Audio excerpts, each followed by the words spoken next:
Hello everybody, welcome to my channel. आज के short video में we will be discussing about the great escape of Netaji Subhash Chandra Bose from India through timeline. We all know Netaji Bose was a great freedom fighter and he also led Azad Hind Fauj against the British, which ultimately led to India's independence.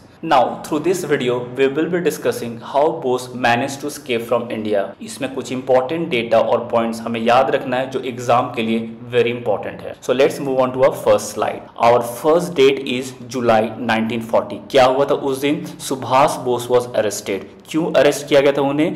Because he was protesting for the removal of Holwell Monument in Calcutta.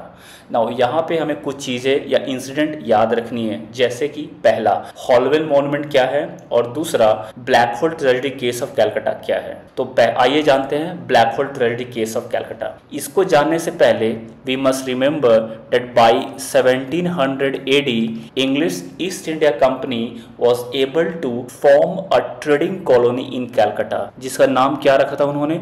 Fort William. ये किसके ऊपर नाम रखा गया है? After the then English emperor William the third. Clear है? Now अगला date है 1756। What happened on this day?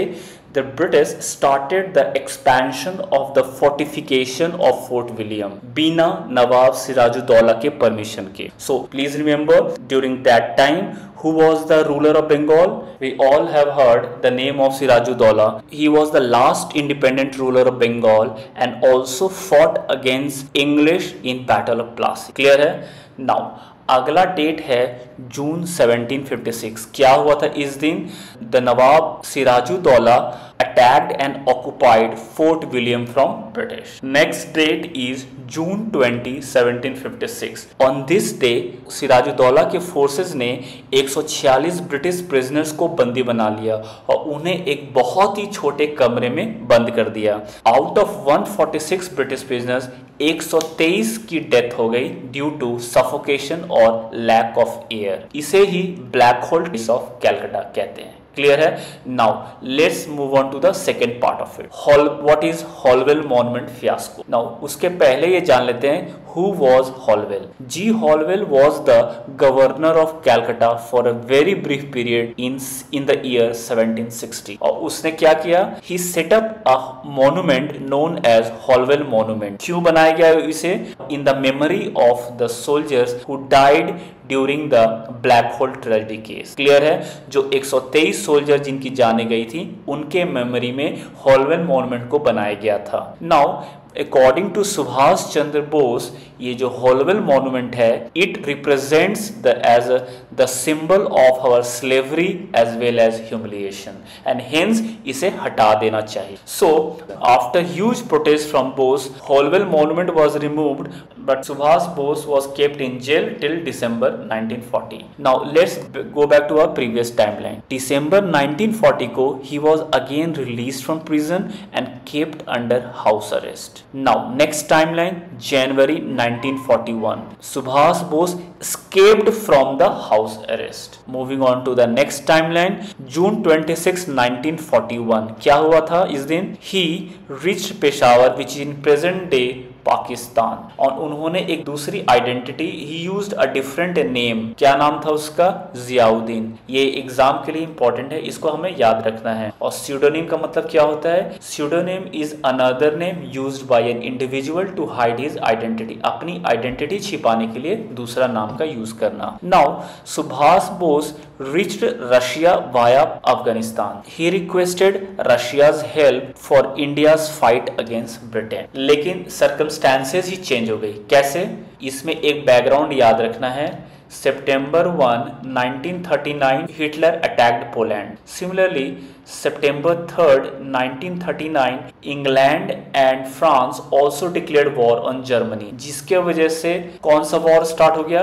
World war 2। ना वर्ल्ड वॉर 2 में दो फोर्सेस थे, एक थे एक्सिस पावर और दूसरा था एलाइड पावर्स। एलाइड पावर्स में थे इंग्लैंड, फ्रांस, यूएसए और एक्सिस पावर में थे जर्मनी, इटली, जापान। नाउ जून 1941 को क्या हुआ? जून 1941 में जर्मनी ने रशिया पे अटैक कर दिया अंडर ऑपरेशन बारबरोसा, जिसके वजह से क्या हुआ, रशिया इंग्लैंड के साथ आ गया। Now Russia cannot help India, so इसलिए Subhash Bose went away from Russia and कहां चले गए, जर्मनी। जर्मनी में he met Hitler and he used another pseudonym. इस बार उनका क्या नाम था, ऑरलैंडो मजोटा। ये भी याद रखेंगे, इंपॉर्टेंट फॉर एग्जाम, आता रहता है स्टेट पीसीएस में। Let's move on to the next slide. Germany में after meeting Hitler, Subhash Bose ने क्या बनाया वहां पे, he set up freedom army. Freedom army याद रखेंगे, it comprised of Indian prisoners of war. Clear है।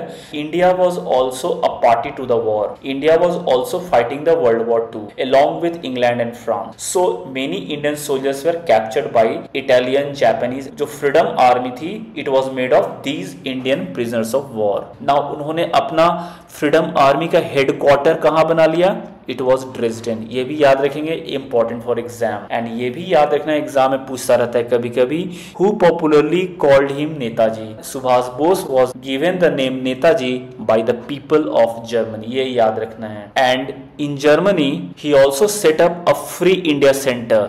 इसका हेडक्वार्टर कहां था, Berlin. He also give the slogan Jai Hind from Berlin radio. Let's move on to the next slide. Now in early 1943 Subhash Bose left Germany, और Germany से फिर कहां चले गए, जून 1943 में ही reached the capital of Japan which is Tokyo. वहां पे अगेन उन्होंने दूसरा नेम यूज किया है, इस बार क्या नाम है उनका, आबिद हुसैन। तो याद रखेंगे, he has used different pseudonym और डिफरेंट नेम्स, जैसे कि हिटलर से मिलते वक्त Orlando Mazzotta and while reaching Tokyo he used अब the name Abid Hussain. Clear है। जापान पहुंच के he met the Japanese prime minister Tojo. ये भी याद रखना है कि उस वक्त Japanese emperor, Japan was a monarchy, तो who was the Japanese emperor, the emperor name was Hirohito. Clear. In July 1943 he reached Singapore and later he met Ras Bihari Bose and took the charge of Indian independence movement and also the second phase of Indian National Army, popularly known as Azad Hind Fauj. So this was a brief description about the escape of Subhas Bose from India and how he traveled many countries, finally led Azad Hind Fauj to fight for India's freedom. Thank you.